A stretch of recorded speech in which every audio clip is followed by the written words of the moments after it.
Hello guys, today I've got JBL Endurance Peak 4 and I'm going to show you how you can easily change the equalizer preset.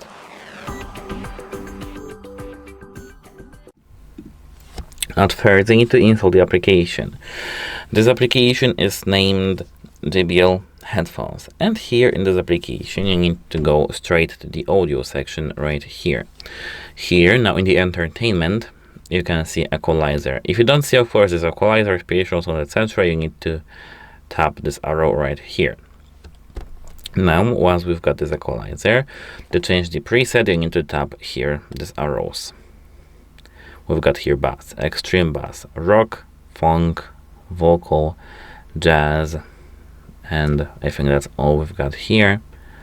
Yeah, this is all. And if you want to know how to create some equalizer preset, you need to check another video, because that's it for this video. Bye.